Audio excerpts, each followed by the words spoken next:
Uh, Guys, welcome back to the Hushlife podcast. This is episode number, it's a big number for us, number 20. We're being somewhat consistent on these. We need to do a better job. We're trying to get one a week done.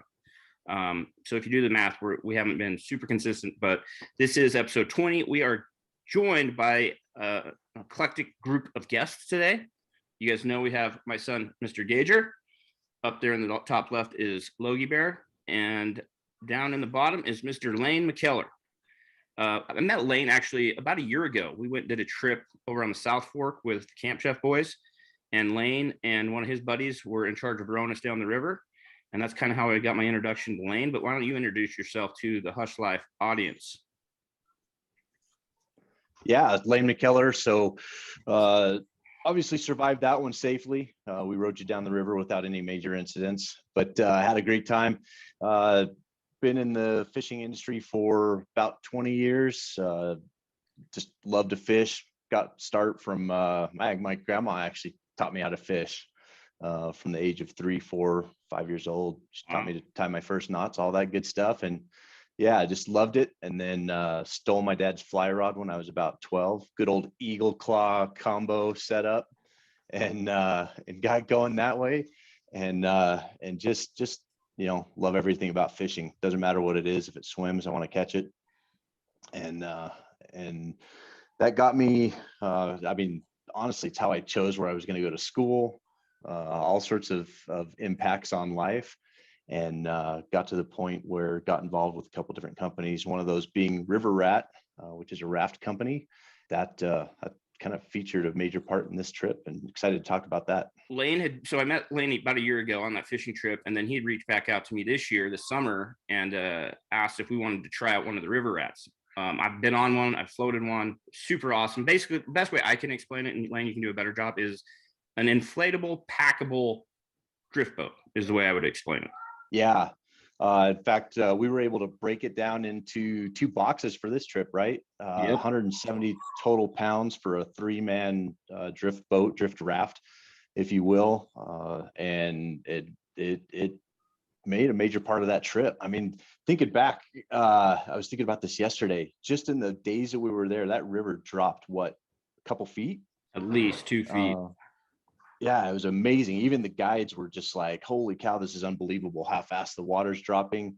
And there's some of that stuff that we just may not have been able to access without a raft. So it made it fun. I know it made it fun for them, but River Rat definitely is cool that way. It's packable, shippable, and still has pretty significant capacity, 1,200 pounds. So makes it fun, keeps you safe, and can do a lot of fun things with it.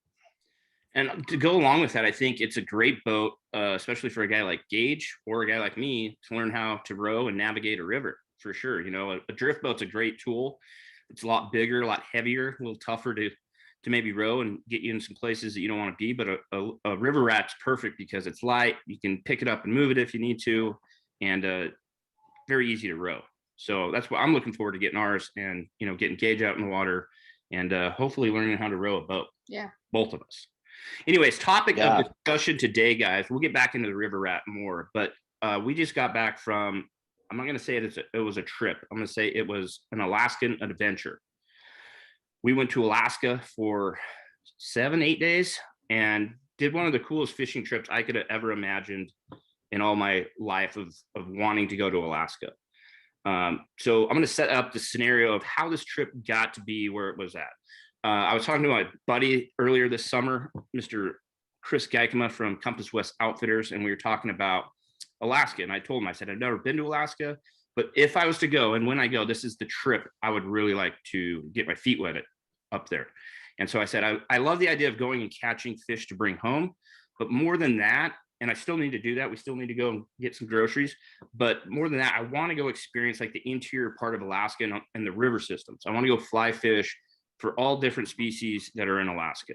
And so I explained this to Chris, and immediately he goes, you got to go check out my buddies, Dave Duncan and Sons. They run an outfit up there. They've been doing it since I think the early 80s. They've had these camps. And anyway, he explained this to me, and I go, man, it sounds exactly like what I'm looking for. And he goes, well, you know, they're probably booked out like everybody else is because of whatever COVID or whatever the reason is. Outfitters and guides, their bookings are up upwards of 200%. You know, everything got pushed from last year to this year, and you know, so on. So all I did was I went and emailed one of the Duncans, Brad Duncan. I said, hey man, really looking at doing one of these trips one of these years. Let me know like your next availability, thinking it might be the 2022 season or 2023 season. Just get my name on the list. Well, that night I was at lacrosse practice with him, and I got a phone call from Alaska. And I was like, who is this? And I answered it, and it was Brad Duncan. And he had called to tell me that he had just had 4 spots open up for the 2021 season this summer. And I immediately said, I don't know who I'm bringing, but put me down for all 4. So first thing I did was called BMAC. I said, Brian, because Brian's been wanting to do a trip like this as well. I said, where are you at these dates? And told him the reasoning. And he was a little bummed out. He had some prior engagements he had to be to, mother-in-law's wedding, but he wasn't able to come. So I knew I was going to take Gage, because I did tell Gage a few years ago. I said, my first trip to Alaska, I want it to be with you. I want you to be there with me. And so I knew Gage was going to come. I knew my mom was going to make me take Logan. Wow. Makes me hang out with him.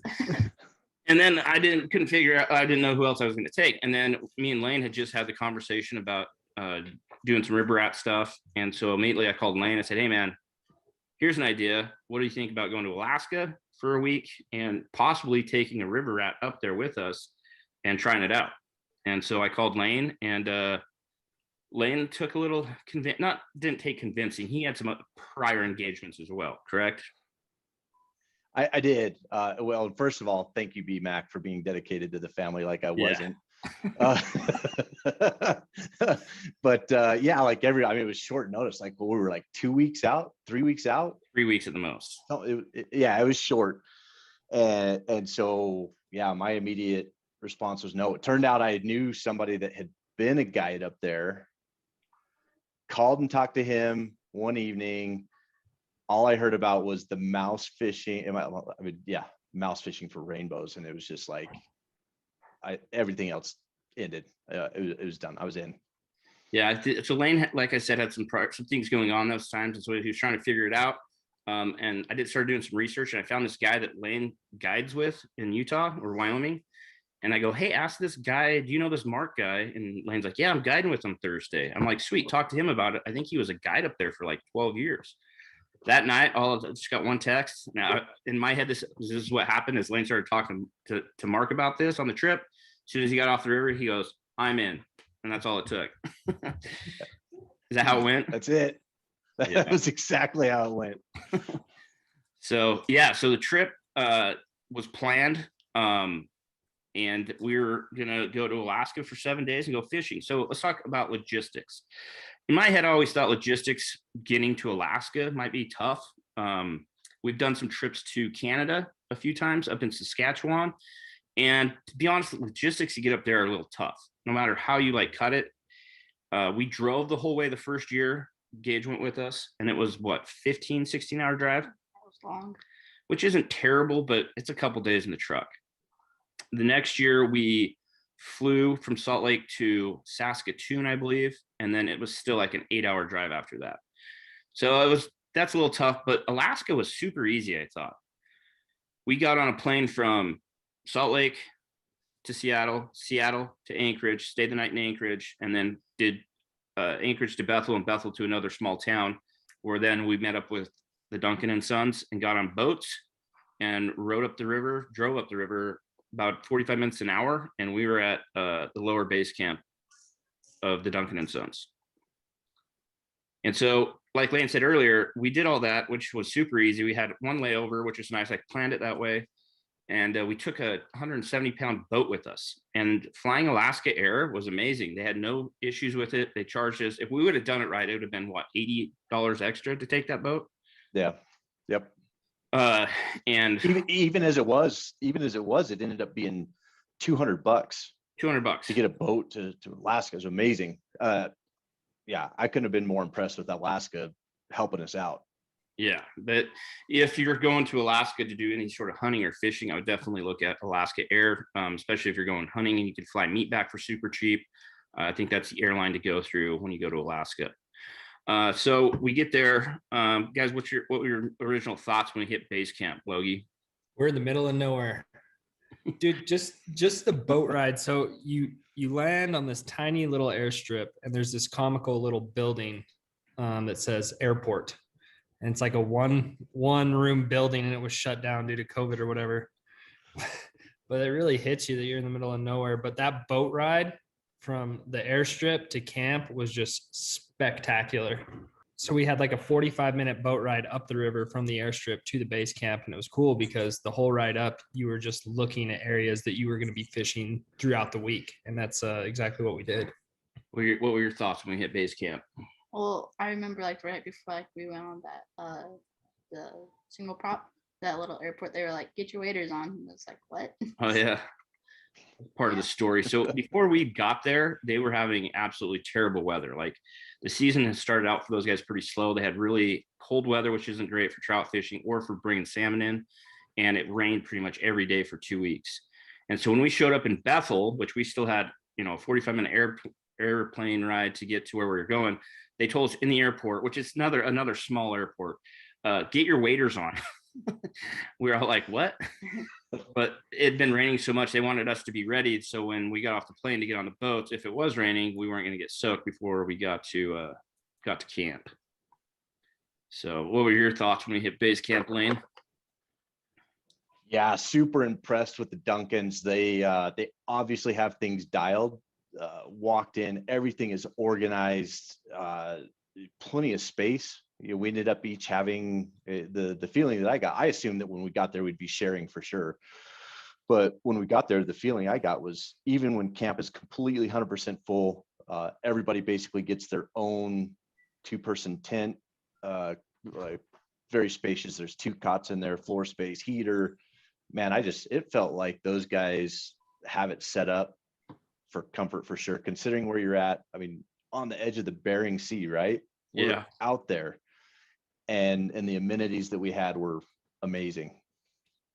Yeah, it was pretty crazy to see because they can't leave that stuff. In my head, what I thought was, how much work does it take to get this camp in here? And like I said earlier, these guys have been doing it since the 80s. So I'm sure every year they improve a little bit until they get to this point where you have this absolutely phenomenal camp. But like Lane was saying, they have a giant, huge cook/eating tent where you could fit probably 40 dudes in there to eat. They have, like he said, tents for everyone. When we talk about tents, they're like structured tents. Yeah. You can stand up, change. There's 2 cots in there, plenty of space. And then they had flushable toilets, which was completely wild to me. They had running shower. They had a warm shower next to the river. Like it was awe-inspiring to me. Just wondering how many trips up that river it must have took them to get all that stuff up there. And then at the end of the year, they have to take that amount of boat trips back down the river, taking all the stuff out. So pretty incredible is what they have set up there. That's for sure. So tell me this. I always talk about this, like every time I go into a hunt or a fishing trip or whatever it might be in life, I always have like these expectations I build up in my head. And usually I build up the expectations to be way higher than they need to be. So for the last little while, I've been trying not to do that so much. I did fail at that because after I figured out we were actually going, I went and watched every YouTube video I could find about these guys. I watched every video I could find about the river we were going to fish on, and pretty much every fly fishing video in Alaska. And so I felt like I was well prepared to know like what we were getting into. But what were your guys' expectations going into this thing? Lane? Mine were set high. I'm like you. I have not been to Alaska before. Always been on the list, always been near the top of the list. And so my expectations were high and had done the same thing, seen videos. And so it's not hard to get your expectations up. And in the text that I've been sending buddies and stuff like that the last few days and being home, that has been something consistently that I've said exceeded expectations. I know that it's fishing. I know that it's possible that it's not always like that when you go up there. But man, the experience that we had, what I felt coming back from that trip was just like, it exceeded everything that I'd hoped for. Yeah, I'd say that same thing, man, along with the fishing. Just like Casey, I hopped on, watched a bunch of videos, and it is fishing. And expectations was even if it's slow, it's going to be great. So I was thinking that, and then weather-wise, I was prepared for rain, maybe even possibly snow, windy, just thinking the worst, you know. And this was actually my second trip to Alaska, and both times, the weeks that I've spent there, beautiful weather. We had sun like most of the days. The worst we ever had was a little bit overcast and windy, and it was almost like we wanted the wind to keep the bugs away.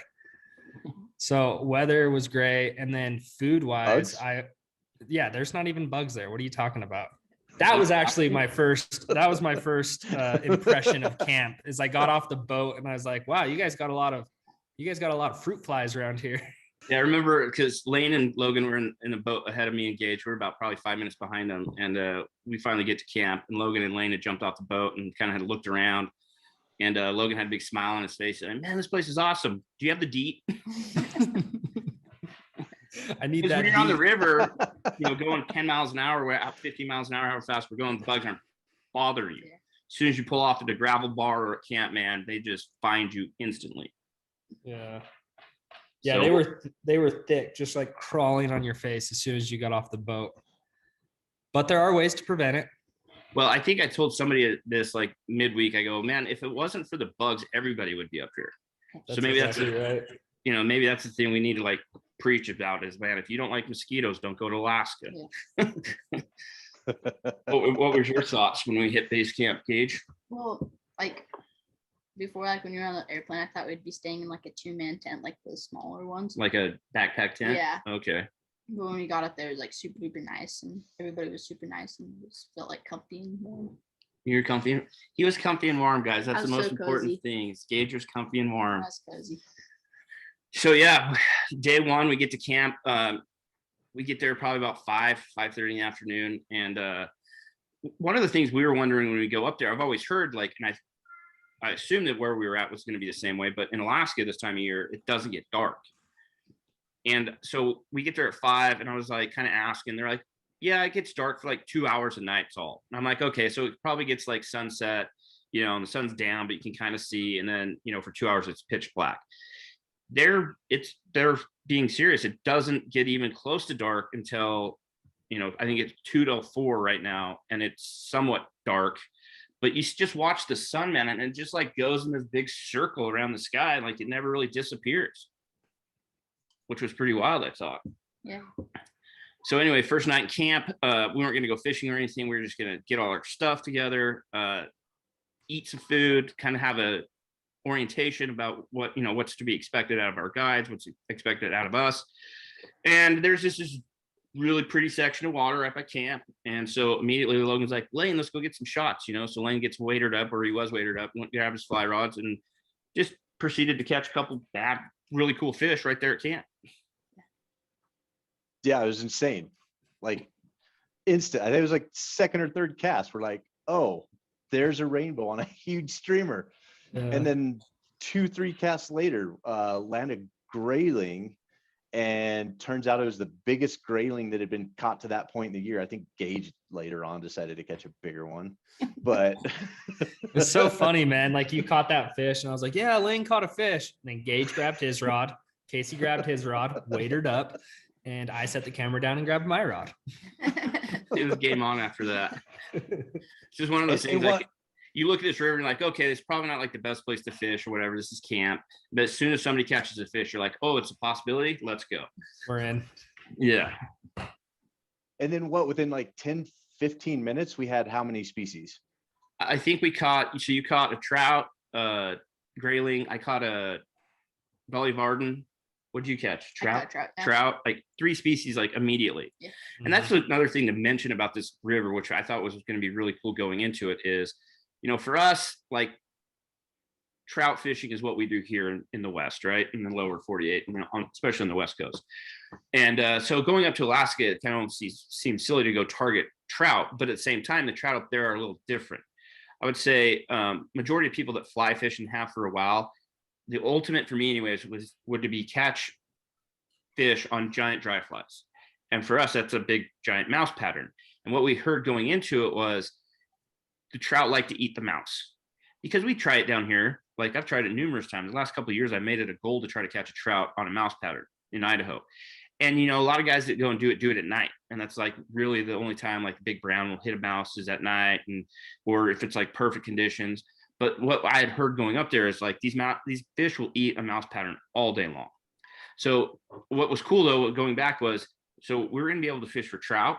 We're going to be able to fish for Dolly Vardens, which I thought might think is one of the coolest fish up there, especially later in the summer. We didn't get to really experience it, but when they start to color up and get those beautiful like reds and oranges and yellows, like go Google a picture of a Dolly Varden colored up. You guys will see what I'm talking about. But then there's grayling, and then there's all 5 species of salmon, Pacific salmon, that run into the river. Not all 5 species are there at the same time, but I think when we were there, like 3 out of the 5 were going to be there. And so going into it, that's what I thought would be cool, was you could catch all these different species. And the way they have it designed is you kind of tell your guide in the morning, like what you want to go target. If you want to go target rainbows, if you want to go target dollies, if you want to go target salmon, they can kind of like plan the day around what you're looking at doing. Wasn't only like the silvers weren't in while we were there? So the silvers weren't in, and then it's not a pink year is what they say. Even years are when the pink salmon run in, even though there were a few in there, like on even years, the bigger number of pinks come in. So the silvers and pinks really weren't going to be in the river while we were there. So we had kings, king salmon, chums, and sockeyes. Sockeyes, yeah. And before we got there, they were struggling with the sockeye. They really hadn't shown up yet. And then when we got there, like the numbers really started pouring into the rivers. And And one of the things I wasn't clear on, because they said that I caught a humpy. Is that a subspecies, or is that? So yeah, you're right. So I think they call pinks humpies. Yeah, because that when I caught a pink, and Jacob said he caught a pink, and then later that day he called it a humpy. That's right. So pinks are humpies. Okay. Which we did catch a handful of them. Yeah. We literally, so in that one river system, we caught every species in that system minus the silver. So we caught sockeye, chum, pinks, rainbow trout, Dolly Barton, grayling, 6 species. What other place can you fish a river system and catch 6 species like that? And pretty consistently too. Like I said, if you wanted to go do like Dolly Varden fishing, they would take you to a spot and they'd be like, yep, a bunch of dollies. And then you would tie on the appropriate gear to catch them. And you would, especially the dollies, they get in big old schools, kind of in like some shallower water, and you run an egg by them and they can't resist it. Yeah. We even had days where we caught all 6 species in the same day, right? Like it's totally doable. Oh, for sure. So that was really cool. And yeah, one of the things, because they know the water so well, one of the things that really stood out to me was even within a 60-yard section of water, you could point at the kind of water and they'd be like, okay, you want to fish for kings? You go stand over there. You want sockeye? This is your run. And then see those root balls over there? There's your rainbows. That's where your mouse eaters are. Yeah. Yeah. So day one, we were just like blown away. Caught 3 different species, like within 100 feet of our tents, which was cool. I didn't know how well I was going to sleep just with the it not going to get dark. I slept like a baby the first night. I never did see it get dark, so we went to bed at like 11:30. Still, looked like it was 7:30 here in Idaho. And then you wake up at 7 and it's bright. So we never actually saw darkness. I don't think I saw darkness until we got back to Seattle, flying home to Salt Lake. Yeah, that was weird. There was one night, dude, where I woke up at like 3 in the morning and it was day like 4, and it tripped me out because I was like, whoa, it's dark. I like woke up to go pee or something and it was dark outside. But it's only dark for like an hour. Yeah. So we wake up first morning of fishing, get a great breakfast in. These guys, only downfall of these guys, and I hate saying this, is they almost feed you too much. Yeah. Food is amazing. They load you, like every meal is like a 4 or 5 course meal. Yeah. Great food, phenomenal food. And so we ate breakfast, and we all decided we wanted to trout fish, right? Yeah. So we took we took just a regular, is that a John boat they run? How would you describe that? A sled? Yeah, day one, it was a flat bottom. That one was a prop boat. They did have some jet boats in camp, but that day they ran a prop boat. But they were Willie boats. And Yep. what was interesting is it's a company out of, I think it was Washington, Oregon. and that guy custom made those boats for that river. So I think technically they'd be a modified V, because up front they've got kind of that pointy bow to break water, but then the bottom is flat. Yeah. They told a cool story about Willie himself, like went up there fishing. I don't know the exact story about, he owned a company and then like it sold part of it, and he was under this non-disclosure or non-compete. He couldn't build boats for a while. And so he went up there and fished with those guys, and he was like, your guys' boats suck. And they're like, well, build us a boat then. And so I think he was out of his non-compete, and he literally, every Willie boat they have up there was custom built by Willie for that river, like Lane said, which is pretty cool. That's awesome. Yeah. So yeah, day one, we take out the Willie boat and the prop, and we throw, like we were talking about, the river rat's so light, a couple guys just pick it up, put it on the front of the boat. And because we're going to go fish this side channel. The river was pretty big at the time, but then there's all these side channels that run off of it and kind of get braided a little bit.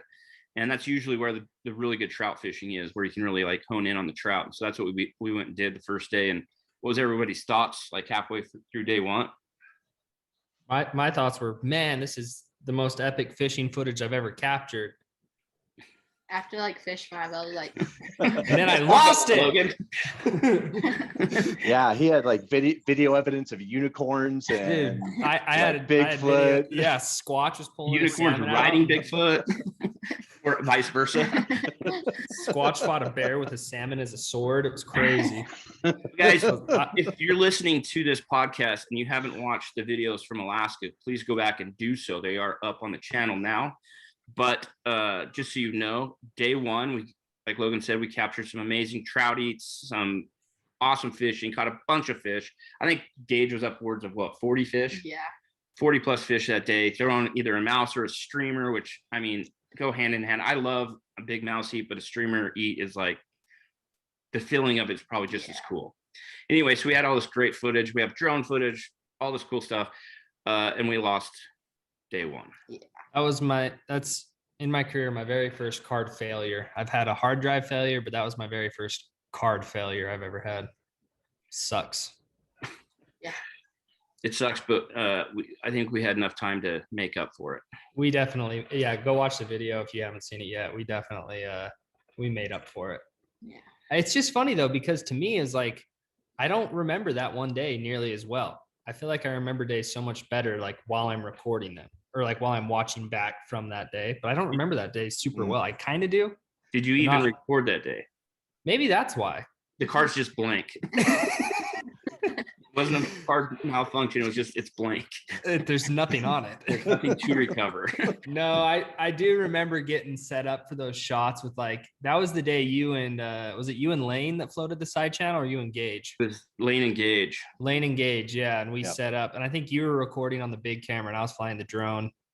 Those are like, that's like the only moments I really remember, but I do remember getting some like insane. We caught so many rainbows that day as a group, upwards of like 80 fish. Yeah. Oh, I'd say over 100 fish. Over 100 fish. That's pretty great for as fishing goes. What was wild? What I would say the big difference between the rainbows we were catching up there. So they're rainbow trout, but they call them are they leopard rainbow trout? Yeah. Is that their name?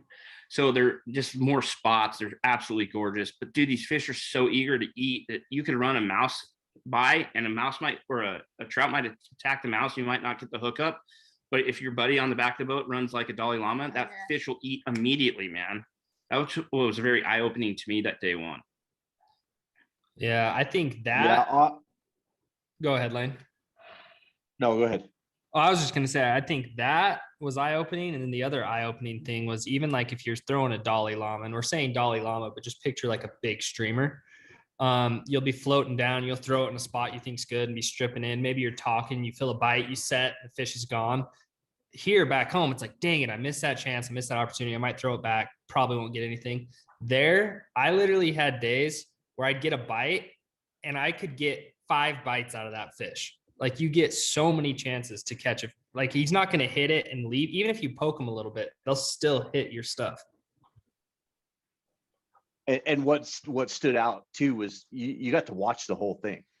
That water's clear, and we're not guessing that was the same fish. You could watch that fish hit, eat, miss, turn, cast back out to it 2 or 3 feet ahead, and he comes again and again and again. Yeah. That was like my big takeaway from that day was just, man, like these fish are so eager to eat. And like Lane said, man, watching a fish like attack a streamer is pretty fun. Pretty sweet. Yeah. Yeah. Do yourself a favor though. Like, don't fish in the same boat as Gage if you want some self-esteem left at the end of the day. Like, I don't even remember them calling him Gage up there. They called him Stick, right? That was just like who he was. Yeah. Like, that kid can fish, flat out fish. So that was fun. Come a long way. He's only been fly fishing for probably 4 years now, 4 or 5 years. And at first it was a little bit of a struggle for him, frustrating. Like anybody starting to try to fly fish, it can be frustrating at first. And I think a lot of people do it for a few years and kind of give up on it. But Gage stuck with it, and he showed some of his moves that week. Yeah, not only was he crushing the fishing game, but he also tied up some patterns that he caught fish on. So not only fishing, he's tying his own flies. That was also a really cool thing up there. They had like this whole fly tying table up there, and they would like, if you needed help, they would teach you how to do it. So Gage learned how to tie a mouse up. Yep. Right. I tied a mouse and I tied a streamer, Dalai Lama. You caught some fish on your own patterns. Yeah. That's pretty cool. It was super cool. Yeah. I tried to become a tie flyer when I was about Gage's age, and I stuck with it for about 3 months and gave up pretty quick. Well, maybe you shouldn't be a tie flyer. Maybe you should be a fly tire. No, tie flyer, wave hunter. Maybe that's where I went wrong. I think that's where you went wrong. I used to make airplanes on my dad's ties. Never caught any fish off of them, though. So anyway, day one, wrapped up day one. There's the look at that guy. It lives. Made it back home. This is one that I tied up. Well, what's the name of that if anybody's wanting to purchase that pattern? This would be known as the Dungeness Crawdad. What's the other one you came up with while we were there? Monster Jam. Monster Jam. I tied up a pretty ridiculous Dalai Lama and I caught a fish on it, and that I was beyond stoked because it was a pretty silly looking fly. You could get away with some things up there. That was fun. What was that? Was that the like right at the last fish of the trip too? Right? Pretty. Yeah. Cool. What? Like I had forgotten that I tied those, and somebody's like, "You catch one on your hand tie yet?" And I was like, "Oh shoot." I tied one on, and it was like 4th cast, I got a bite, and I'm like, "You're telling me there's a chance?" And then like the next cast, I'm pretty sure it was the same fish, bit it, and I caught a fish, and I retired. Took my hat off, and I said, "I'm done." Hang it up. So yeah, day one was phenomenal. A lot of mouse eats. We caught our first dollies. We caught some graylings. Yeah. I think we're all pretty pleased after day one, to say the least. So their program is breakfast at 7. Get on the river about 8, and then all the guides have to be back at camp by 6 because there's no service up there. So they know if somebody's not back at 6, it's time to go start down the river and go look for somebody that might have a broke down boat or something like that. So we rolled back into camp just before 6, and I think we were just taking it all in. I was, for sure. I know that the first day. There was a lot to take in. So yeah, day one was phenomenal. We had tremendous fishing, and we decided day 2 we wanted to go try the salmon game, right? Yeah, day 2 was all salmon fishing. All salmon fishing. So we rolled a little trouty at the end. Yeah, we just caught a few trout at the end. Well, I think that was the day that what I told people when we got back to camp after day 2 is we caught every fish in the river. And they're like, really? I'm like, yeah. Every species of fish in the river. Pack it up, go home. He's caught them all. And then they made fun of me the rest of the trip. Yeah. So yeah, day 2 we went targeted salmon. I always, I definitely wanted to go up there to chase the trout, but like, why wouldn't a guy want the opportunity to go and try to hook into like, I don't know, a 20 to 30 pound king? And so that's kind of what we did day 2, and then went and put us in the spot. The first spot I think we caught maybe a humpy or something. And then that second spot, like Lane's over here, I'm over here, Gage is behind us, Logan's losing footage up there. And I think Lane hooked into a couple sockeyes like right off the bat. Yeah. Right off the bat. Yep. Yeah, there was like kind of this backwater pool almost where you and Casey were fishing, and then Gage was fishing off the main river. But yeah, you hooked a sockeye like right off the bat. Yeah, it was like I think it was first cast, and then like maybe a cast where I felt one, and then a third cast, another one. And those fish easily go what, 6, 7, 8 pounds, something like that. Yeah. So I mean, it's like you're tied on, you're into a battle, and yeah, the stoke started early that day. It definitely started early, man. You hooked into those 2 fish. Gage was behind us. He caught into a couple chums, which, man, what's your guys' opinion? Like every fish you caught, what was like the best fighting fish? A chum, I feel like. A chum? Yeah. I think it's a different fight.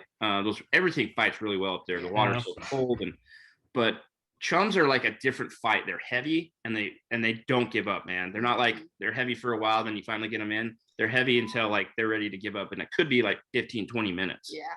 Like, yeah, they have. Sorry, go ahead, Gage. So like you get them in like super close, and then they'll do last run, and they go super far. Yeah, they always call it the last run because it's like you get them close and they see you, and then they're like, nope, don't want to do that, and they have one more in them. And they have it. They have this way too of getting into the current and positioning their body where it's this like imagine a 2x4, in the water against the current that you're trying to pull in. Yeah, a lot of times you get a fish like into the shallows, and there's 3/4 of their body sticking above the water. They'll just fall on their side. They were telling us about the chums, dude. They can be in like 2 inches of water and they'll stay upright and they'll be fighting you the whole time, even if you're only in a couple inches of water. I would say a cool looking fish too. Yeah, especially when they start getting colored up. Yeah. What about you, Lane? What did you think the best fighting fish was up there? I think I had a chum on. Guide called out I had a chum on, and there was no question that was, but he was on and off so quick that I didn't get that full experience. But my heartbreak, not to underdog your story because I'm sure it's coming up. Right after you hooked into a king, I hooked into a king, and I don't know how big it was, but when that thing figured out it was hooked and turned around and headed downriver, it was like unlike anything else I've ever been hooked into. Like it was his game. Yeah, I was just a participant. It's crazy how fast it got you into your backing too. Yeah, I mean, I've caught bonefish, I've fought tarpon, and that king gave both of those a run for their money. I mean, he was just like, when he headed downstream, it was 30 seconds backing. Wow, it was big fish. So I did catch a king, and he fought like hell. Like we were kind of in the slow water, and I caught him in the slow water, and then the main channel like came right by it, and so I caught him in the slow water, and he found his way into the fast current, and just like your fish, man, it was like, oh my gosh, how am I ever going to land this fish? I finally somehow did land the fish, and it was a nice king. It was like a 12 to 15 pound king, but from what I saw, your fish was way bigger than that. It could have been 25, 30 pounds. It was big. And like I said, we always want to land all of them. Would have been great to hold it for a picture, but just to participate in that, as long as I did experience it, that was worth the trip alone. For sure. Which king salmon, I think, are like probably one of the coolest looking fish, I think, up in that water, man. They just look like predators to me. They're long.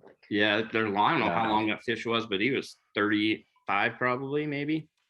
Yeah, they've lived a life. We got pictures of yours, and they've lived a life. Like they got stories from wherever they've been. Yeah, from out in the bay to cruising the river, man. Birds are after him, everything's after him. This thing was the one I caught was beat up pretty well. He had some scars on him, But yeah, super cool fish though. But day 2 was awesome, man. Like it really opened my eyes, and that's really when I was like, wow, we are in the like heart of Alaska right now. I remember there was this one chum that I caught, and you were like, and I was like kind of kicking my butt, and I was like in my backing already. You're like, it's okay, you have strong leader and strong hook, and right as I started to pull it, broke. Don't listen to Dad. I have a fishing guide up here. Anytime you get a big fish on like a streamer, he goes, "You got big line and a big hook, just horse." Didn't work so well for him. But yeah, day 2 was phenomenal. Like I said, we caught all the salmon, and then we switched spots, started getting into the dollies. We to conclude the day, I don't think Lane had landed a mouse fish yet. So we were like, let's go get some really cool footage of Lane landing a fish on a mouse. And we went and handpicked this little spot. We didn't have much time. And immediately, man, he had a fish just attack the mouse, which was super awesome. That was pretty cool. Yeah. I was digging. Twice. Twice. Yeah. Yep. He bit at it once, and then sure enough, he threw it and he got it again. And that's a one we already got on video. You guys have already put that one up, right? Yep. Not that Yeah. one. That was a different one. Oh, not okay. What was amazing was it didn't take long to get to know the river, and you could read the water. We already talked about like where the different fish species lived, but then it didn't take us long to get dialed in too to where the mouse eaters were going to live. Like there was trout everywhere, and there's trout that we knew we would pick up if we threw Dalai Lamas. But if you wanted a mouse eat, it didn't take long to figure out what water that had to be in as well. And apparently mice live in very particular water. Yeah. You just if you found the right water, you swam it right. They were there and they were willing, and man, that one was a cool eat for sure. You see him coming. It's so hard not to pull it away from him because everything's playing out real time. Well, yeah, that's the biggest problem I think down here is that you throw a mouse for so long with no reaction from the fish that when one finally goes to eat it, typically, I know for me, I pull it way before they ever have it in its mouth. And so when we went up there, you just have to learn, and it's even tougher up there because they eat it more consistently up there, but you can see the fish. So if you're casting, you can see the fish make a move on it, and immediately you're just like, I want to pull it, but you got to wait for them to get it in their mouth before you set it.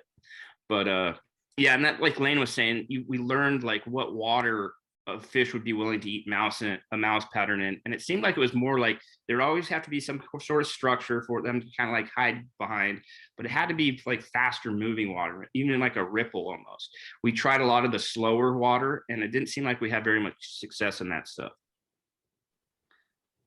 But then one of the other guys had to rip a llama right through that other stuff and catch 8 or 10 more fish. So the fish were there. Yeah. I think there's something to be said about the faster moving water doesn't give them a lot of time to react or look and study it. They just react. They see it and they go and eat it. That slower moving water, they can watch it for 5-10 seconds and decide, oh, that's a hand tie that Gage did last night. That was another thing that's crazy to me, because back home when you're fishing, you're just constantly banging banks, right, with streamers. And then, out there is you're not really looking for fishy areas on the bank. You are, but a lot of the times it's these giant root wads that could be in the middle of the freaking widest part of the river. And there could be 4 trout stacked up in this underwater structure that they refer to as a root wad. What they are is just like willow bushes. When the water gets really low, they grow. And then when it gets high, it's just a root wad that collects debris. But middle of the river, you could throw a mouse, and if it's a good root wad with some stuff sticking out, and they'll hit it. So it was by the end of the trip, we were just looking for root wads to throw dollies at and mice at. And it was root wad is where the fish are. Yeah, go ahead, Lane. Yeah, what tripped me out about that too was we all grew up with Field and Stream, right? And every time in the magazine, they're little diagrams, drawings of where the fish are living around structure. And they always drew fish in front of structure. And never in my life have I caught a fish. As much as I know they're supposed to be there, I've just never done well in front of rocks, in front of root wads. But there, you knew if you landed it 6 feet in front, brought it across the front of that root wad, game on. It's almost like those fish have read the playbook. They know. Yeah, they read the script. But yeah, finally the fish read Field and Stream. Yeah, what the heck. But yeah, it was we fished the South Fork. Lane floats the South Fork quite a bit. And, when the salmon flies are on, you're 95% of the day, your back is faced towards the middle of the river, and you're just fishing that, foot to 2 feet off the bank all day long, right? And that's where the fish hang up. But in Alaska, like Logan was saying, the fish are on the banks, but a lot of times they're in the middle of the river. If there's any structure, almost feels like bass fishing at times. Totally So, feels like that. It's like video game fishing up there. Like everywhere was a cast, everywhere. I think somebody caught a fish on their back cast, right, Logan? I did. Is it that salmon spot, dude? My line was everywhere and I flipped it behind me and I'm like organizing it out and I went to flip it forward. I had like a 12-inch Dolly Barden on and it was just like, no, grayling. And I went to cast forward and it was just like, and I had Taylor behind me and Taylor's like, dude, how'd you do that? I was like, I'm a wizard. Fishing wizard. Literally had the Dolly llama probably 10 feet behind me while I was figuring my line out for 5 seconds. And it was probably just sitting on the bottom of the river. And when I flipped it forward, sure enough, there's a fish on it. It was another funny thing is we're used to catching, you know, like it's, I would say hard to catch a small fish up there. And there was that day that you and Gage were fishing in the river at. So our arms are primed for the set on these fish. And finally a small fish bit Gage's and he sent that grayling 20 feet over the boat when he set the hook. It was like this big. We call them relocators. Relocated them to a better part of the river. Yeah. It's crazy too. Like, I mean, we fished hard. We fished 6 days solid, you know, 8 to 10 hours a day. It's crazy. The more you do it, like the more in tune you get to it. And the more in tune you get to the bite or what cast you need to make, you know, and it goes back to that, you know, practice makes perfect. It's really true. Like the more time you have on the water to fish, the better you're going to get at it. I feel like I got way better at fishing up there in 6 days than I have in a long time. Yeah. Did you feel that way? No doubt. I felt better about myself. What I noticed about Gage was after day one, we called him the stick. Everyone was calling him the stick. He got a pretty big head and started trash talking Dad a whole lot. Did you guys notice that too? Oh yeah. I think there was a couple times where he's like, Dad, this is really easy, looking over at me and the comments I usually make to Brian. I don't think it was just Dad. I think it was anybody next to Gage Anybody that was in earshot. that did like a small screw up or something. You're hearing about it. Yeah. He's gonna let him know. Yeah. So yeah, day 2 we wrapped up with landing a couple rad trout on the Mouse. Headed back to camp, kind of the same scenario. Every night we'd go back. Which was really cool is, you know, I always say like what makes a camp is the people, right? You can have all these like beautiful amenities, be in an amazing place with great fishing or hunting, but unless you have really good people, like it can be a bummer. And we had, you know, there was 3 other guests that were there with us. They were phenomenal dudes. The guides were absolutely awesome. Everyone was just got along really great. So it made it fun. Like we'd get back to camp, everyone would have their stories. We'd sit around, eat dinner, tell all our stories, show each other all the pictures from the day. And that was kind of like just like the routine every night. Yeah, it was sweet. That was fun for sure. And so everybody there had a story, right? Like not just the stories from the trip, but like who they are, who they were. And, you know, there's guys there that you're kind of cheering on. There's a guy there that's 81 years old. And I seemed like every time he took a step, he was about ready to fall over. But those guides took phenomenal care of him and got him into fish. And just to see him brighten from day 1 to day 2 through 6, and you know, the guy, how many times did he say, he's like, I think this is my last trip to Alaska, and it was setting in, but to see the time that he had and how much fun it was for him, you know, that stood out to me almost as much as anything. That was cool. Yeah, without a doubt, man. It was cool to see that. And I'll talk about that a little bit about that later too. But so day 2 is phenomenal. I can't even, after day 2, like things blend. Like, what did we do day 3, Logie? Do you remember? I can't remember. I think day 3 we were back on the Mouse program. Am I wrong? Because I think day 3 we realized that the footage from day 1 had failed, so we were going to go capture that up again. So we took the jet boat upriver with was that day 3 or day 4? I think that was day 4. I don't even remember. Because day 3. Yeah. No photos. Remember day 3. Well, and while you're looking that up, it's something that I'll be the one to raise my hand and like bow my head in shame. At the end, I think it was at the end of day 2, or maybe waking up morning of day 3, we all kind of looked at each other and we're like, this is amazing. I don't know if my arm can make it through 60 hours of this. Like it was a lot of fishing, but then all of a sudden, like you settle into day 3 and 4, and then all of a sudden the time's going too fast. And 100%.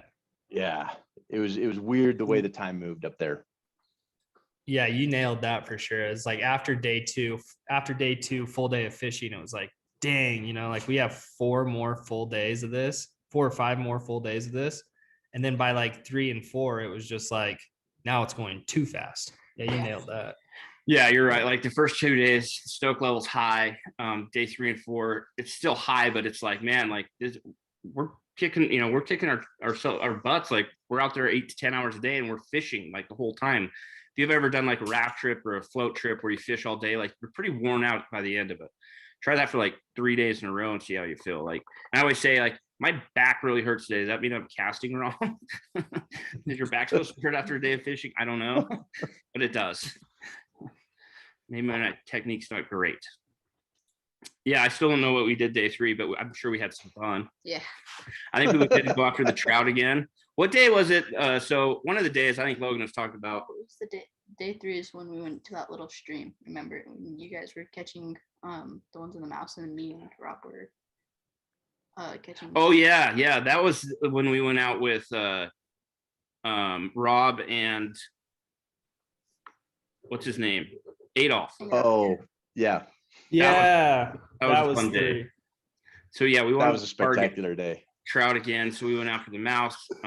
There's this one little back channel. It was probably 500-600 yards long, and me and Lane had the mouse on. And we went kind of ripped through it, caught a couple really cool fish, and then Gage was behind us just cleaning house with, what were you throwing, a Dolly Varden? Dolly Varden. How many fish you catch that day? I don't remember. He caught a lot. And that was the day I experienced something you don't want to do in Alaska. Here's a tip for you. You guys should write this down. Planning to go to Alaska during mosquito season. I have a great photo of this. Do whatever you can, especially at camp. If you have a flushable toilet, do whatever you can to use that toilet while you're there, either before your day of fishing or after. Because if you don't, you're going to get struck with something I got struck with, and that is mosquitoes down their area. Undercarriage. So we were on this gravel bar, and I was like, I think with where we were at, there's no trees, right? There's very few trees. It was all just willow bushes. And so we're on this gravel bar. Everyone's kind of spread out. And I was like, all right, I need to go make some things happen. Grabbed the wipes, went over just into a little, Gage has the picture on his phone. That's me with, that was the second time. That's toilet paper in one hand, DEET in the other. Mosquito spray in the other. So the first second time, meaning he didn't learn. I got out into the bushes and there wasn't a ton of mosquitoes around. So I was like, I'll be good. So I go out, get in the bushes, like trying to hide from everybody, dig a little hole. And dude, the mosquitoes live in the bushes, obviously. But as soon as they smell like fresh skin, they haven't bit yet, they attack you. And they attack you at places you don't want to be attacked. And it was literally like maybe a minute and a half process, which is probably the fastest I've ever done it. And I had bites everywhere. Like literally a small village of mosquitoes found me and bit you in places you don't want to be bit. So tip for you, if you do have to do that, make sure you just DEET the crap out of the downstairs area. Yeah, I don't know what you're doing, but honestly, when I did it, I had no mosquito.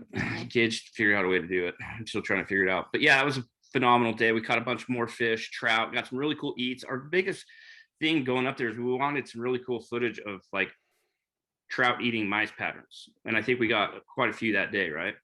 Yeah, in total, we got double digits. We got like 10 or 11, like pretty solid dedicated mouse eats. But that day we definitely got some. That was the one you had a lazy trout just come up so slow and slurp it and then go back down. That was like one of the first fish we caught on a mouse in that like slower water. And it was interesting to see because it was a ripple and then went to slow water and we saw the fish in there. And so I cast it out there and the fish moved on it one time and I casted it back and you could just see the fish coming out of the depths. And dude, he just barely broke the water, just grabbed it and went right back down, like super lazy. That was also the day that I caught the mouse that I tied. Yep, that was the day that Gage experienced his first fish on his own tie. Yeah, that was pretty sweet. So anyway, we don't need to break down every day, but biggest takeaways, I want to talk about that. So this was, just be clear, this was mine, Gage's, and Lane's very first time in Alaska. Logan went and did a trip last year where he kind of did that typical go to Alaska. They caught a bunch of fish to bring home, and then he went on the deer hunt, the Sitka blacktail hunt, which was awesome, right? This was all like our three first times like being into Alaska. And so like what was some of your takeaways you had, Lane, of after the whole trip was wrapped up, and even after, like you were talking about, like the last couple of days since we've been home? Yeah, definitely one of the trips that afterwards has been one where like I just several times a day find my mind going back, just everything about it. I think we talked several times. The guides talked about several times. In fact, one of the head guides pulled me aside towards the end of the trip, and he's like, I just want to tell you guys, like, this is one of the funnest weeks I've ever had as a guide up here. And so I think a lot of it was the chemistry, just having a fun group. Everybody in camp was great. Adolf was a great story too. He's from the village of Kunahock, and he was up there as a guide, got hired on with them. Just one of the nicest, most giving guys. Brought beluga whale to camp. He's in his life, he's gotten 2 of those, and he's willing to share, and that's a big deal to them. Like that's like them getting a beluga. I don't even know what to compare it to, but it's a big deal that they've got one. And for him to like come share that with us and try it. Now, how we perceived it might be a little bit different, but just his willingness to share and be awesome. Dude gave chiropractic adjustments on the side of the river. That's pretty legit. Yeah, that day 3 we were just talking about, I just hear him say, "Get down on your knees." I'm like, I don't know where this is going. I'm going fishing though. And Lane gets down, and I see him doing this thing, and I turn around, and Lane's a big dude, and he's down on his knees like this, and Adolf gets behind him and interlocks his arms through Lane's, and all of a sudden just picks him up, and you can hear Lane's back just go. And then he tried it on Logan. I learned it on TikTok. Well, I guess there's one day we should probably bring up. It was the day we took the river rat up and we were trying to get the cool shots of the drone and us catching fish. And then we got back into the main stretch of things. And this is really like where I have a lot of fun with fishing, is there's a lot of trash talking going back and forth. And that was kind of the day it really started. We waited a few days to make it happen. And these guys would float by with a fish on and be letting us know. And we'd float by with a fish on and let us know. And so one time we're floating, we were behind them. Me and Gage were in a boat with Cutler, and we were floating behind them. And these guys were in the river rat, and they're hooping and hollering. They got fish on, and we kind of got around the corner. They were going to the side of the bank, and we kind of lost sight of you guys, but we heard a lot of yelling and stuff. What happened exactly? The best moment of the whole trip. Scary, but best moment of the whole trip. We had a double on is all I remember, right? We just got a couple fish, and that was a great day. What happened day 5? You were like really hot or something, and you're like, maybe I should take a dip in the water. So I'll break it down. I'll tell the story. So we had caught some stud rainbows, and Lane had just caught this really stud rainbow. And so we pulled over, we're getting out, and it's kind of not the most ideal place to pull over. It was one of those deals where it's grass right to the water, and then there's some kind of bank, then it just drops off, right? And it was me, Lane, and a guy named Taylor in the river rat. And so we got out, and obviously, we're taking pictures of this fish and videoing it. And as Lane was getting the hook out, the fish jumped and swam like into the grass. And so this fish is swimming into the grass, and then we're like trying to get it back in the water. And Taylor's like, "There's a dorsal fin just like sticking out of the grass." And Lane grabs it out of the grass, gets it back in the water. We're all good and let the fish go. And we're getting back into the boat, and I hop in first, and I'm up front, and I'm facing away, and I'm taking my glasses off and cleaning them because water has gotten everywhere. And Lane's laughing. He gets in the boat, and Lane's like, "Man, what a rodeo." And he's like, "What?" The exact point of rodeo turns into a goat rope is if you would have fallen in the water. And right as he said that, keep in mind, I'm still not looking back. I'm laughing. I'm looking forward. Right as he says that, Taylor does one of these maneuvers because it was kind of deep, pushes on the side of the river rat to get up in. And I just hear this big commotion behind me. And I turn around like, what are they doing? And all I see is the bottoms of Lane's wader boots, size 12. just sticking up out of the water. And I see Taylor just completely helpless with his leg up, stuck on the oarlock, just looking at me like, I'm going to save everybody. And I'm like, I'm sitting there laughing. I'm like, well, grab him. Get Logan no help whatsoever. Poor first year. And so Taylor finally just Poor first year guide. just reaches down and grabs him and pulls him up, and Lane's hat's all sideways and his glasses are like down here on his face. Just sopping wet. And Taylor, I could tell Taylor felt so bad, and Lane was like, no big deal, no big deal. So yeah, Lane definitely took a spill into the water, and him and it looked as though that they were doing underwater leg wrestling when it happened. So we get that all sorted out. We get everybody in the boat, and I'm like looking at them like, are you guys good? Like, do we need to pull over and take a breather or something? And so we float down to this next bank where you guys were, and they're getting out. And as soon as Lane's getting out, he gets tangled up in some fly line and jumps out and just snaps Gage's rod. And I'm like, guys, we need to calm down here, okay? Slow her down.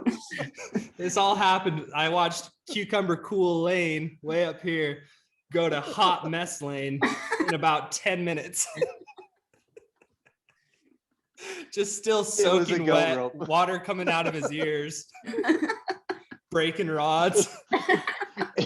It was like gone from rodeo to goat rope. As soon as you said that too, you're like, you want to know the exact moment it goes from a rodeo to a goat rope is when someone falls in the water. Kerplunk. On cue. I'm just stoked that, because I'm a pretty accident prone person in the wilderness. I went the whole trip without getting wet or breaking a rod, and I felt pretty accomplished about that. Yeah, Logan was dialed this trip. No, besides the footage being lost, which is out of his hands. Which is, what do you do? No cameras were lost. You didn't break a rod, which the rest of us did. Yeah. Good work, all Logan. 3 of you guys broke a rod, right? Yeah. Mom would be proud of you. Mom would be proud. Take extra rods to Alaska. Yeah. So yeah, just a little like gear breakdown. Going to Alaska, doing what we were doing. We were mostly fishing with 6 weights for trout, and dollies and Arctic or graylings, and then all salmon species were on 8 weights or 10 weights. And I think you could probably get away with most of the salmon on an 8 weight, unless you hook into that 25, 30 pound king, and then you'd be wishing you had a 10 weight for sure. Yeah.